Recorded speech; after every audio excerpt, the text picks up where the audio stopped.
with the soon-to-be Sonic Origins to come out, and hopefully a brand new Sonic game coming out around 2022, I thought that it would be a great time to look back at the classics.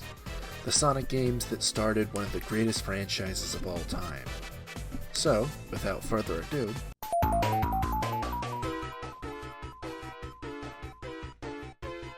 this game I might have some rose-tinted glasses on for, since this game was my first Sonic game, and funny enough, I thought this was the only Sonic game out there. I bet you could imagine how much fun I had when I found out you can spin dash. Absolutely bonkers. But I'm getting ahead of myself. Let's talk a bit about the history of the first game. In the 90s, there were two groups when it comes to the video games, both being Nintendo. For a relatively long time, Nintendo had literally no competition. In fact, Sonic wasn't the mascot Sega would try out first.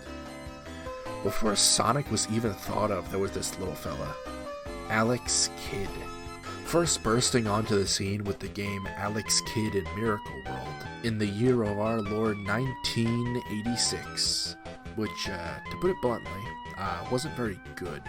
I mean, it's very obviously an attempt to try and capture that bland lovability of Mario, but without the cultural stereotypes, it's just not very interesting.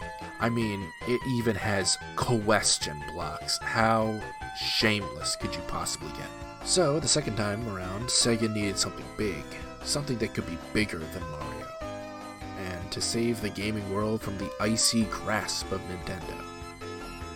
That's when they brilliantly thought, maybe we should try to not make a clone of Mario, and make something that counters Mario. And counter Mario they did, thinking of all the defining traits of Mario and flipping them in order to make Sonic. Mario was slow, Sonic was fast. Mario was friendly and lovable. Sonic had an attitude and was a thrill seeker. Mario had no personality. Sonic was absolutely bursting with it. This made Sonic objectively the better character when it comes to personality, and many kids saw that and were hooked. So, after all this build-up, all this praise, what's the game actually like? Well, upon replaying the game, it does seem pretty underwhelming, and kind of tedious. Some zones are an absolute blast to go through, and it really gives you that rolling around at the speed of sound feeling. But other zones, not so much. I mean, the two levels that come to mind are Marble Zone and Labyrinth Zone. In all honesty, if we're looking at this game from today's perspective, it's not very good. But if we compare it to the other games that came out at the time, this was a breath of fresh air.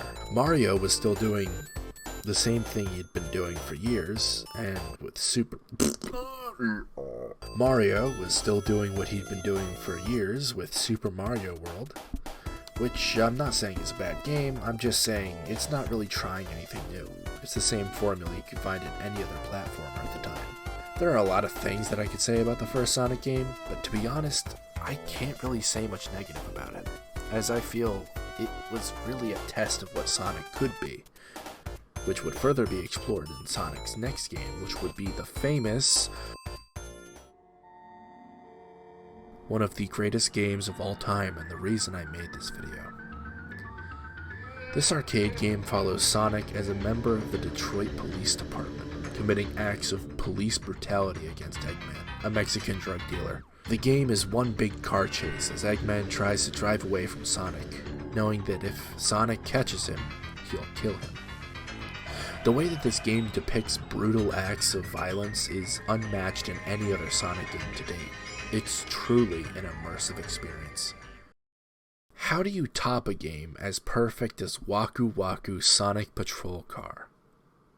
Well, apparently Sega didn't know either, commissioning Japanese and American divisions of Sega to make their own sequel to Sonic, and thus, from the American division of Sega, Sonic 2 was born. This game is what most people think of when somebody says good Sonic game, and for good reason.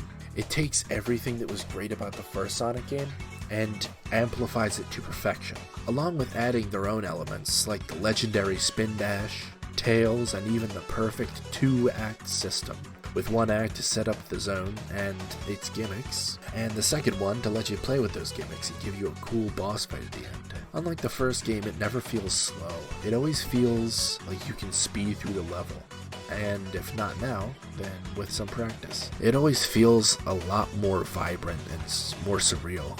Yeah, Scrap Brain and Starlight Zone are pretty cool, but come on. The Death Egg Zone beats it in every single way. The only real gripe that I have with this game is that you can play as Tails, you can spin dash as Tails, you can even beat the game as Tails, but you cannot fly as Tails, which should be a given considering his running animation literally has him hovering off the ground.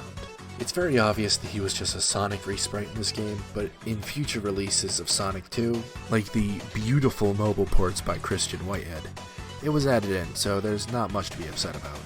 All in all, this game set up what Sonic games should look like, feel like, and play like, making it the perfect Sonic game in my eyes. So, you know what I said about the Japanese and American divisions of Sega making their own Sonic game?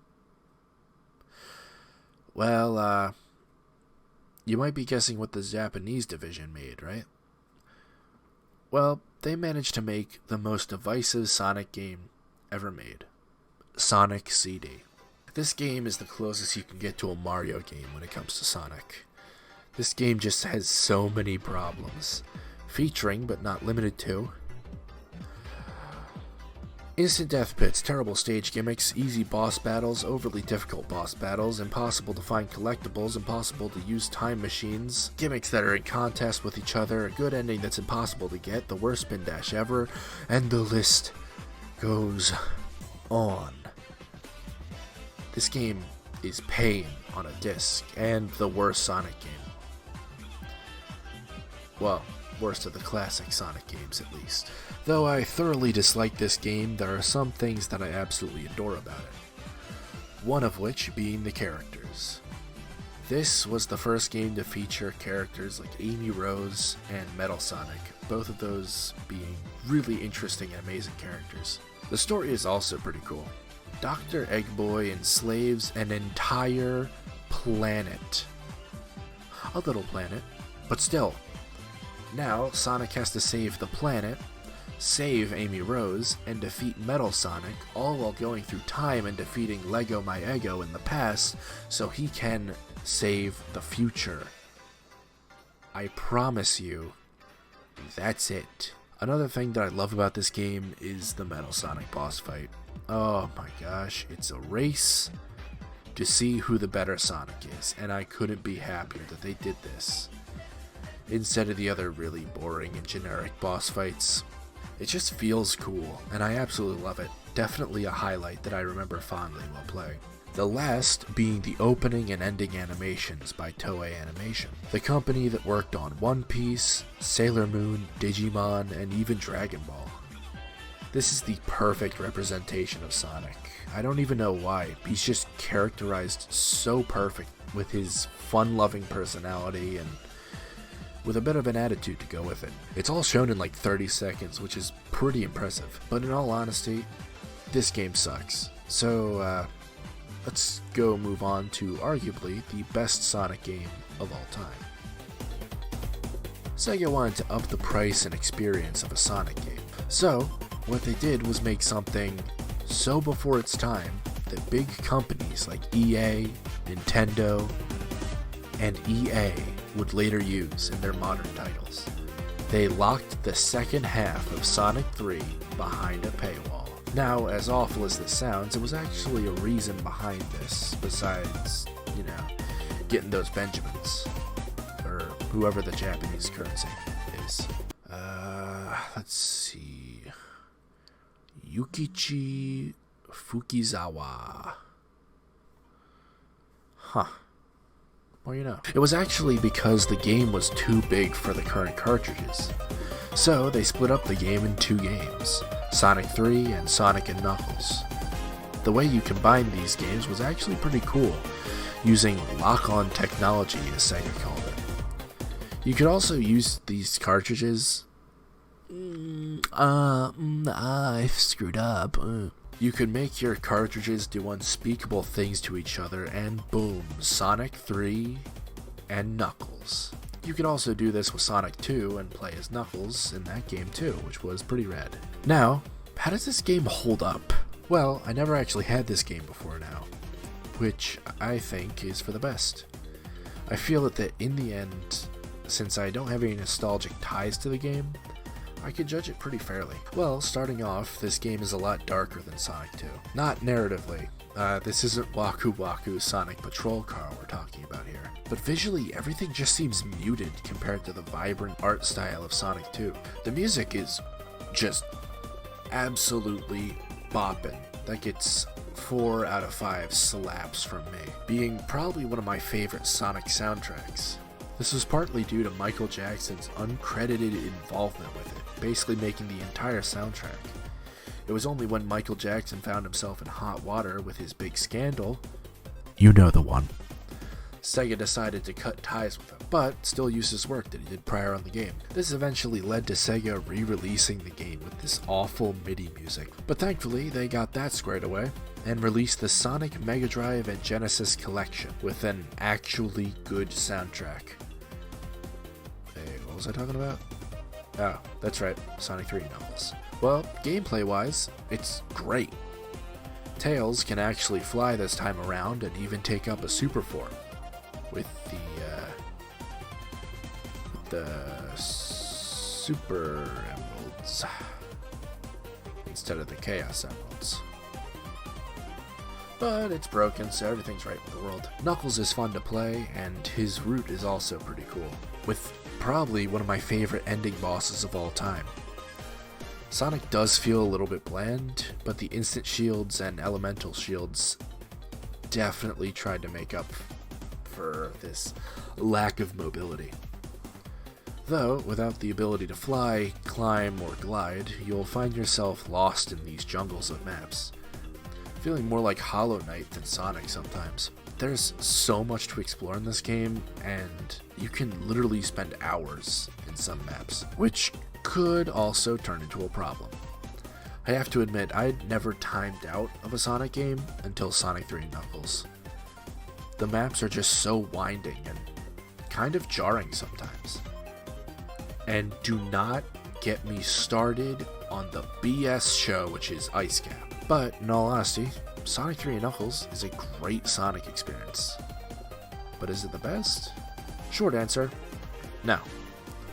Long answer, Sonic Mania. Now, I know everybody will probably hate me for doing this, but I'm going to have to leave it here.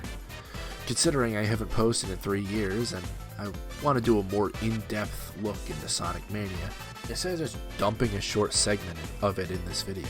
I hope this clears up that dumb Sonic was never good argument I've heard time and time again. Really, these games are fantastic, and they definitely hold up to today's standards, with some of the best gameplay out there. So go out and play the classic Sonic games and experience this wonderful series for yourself.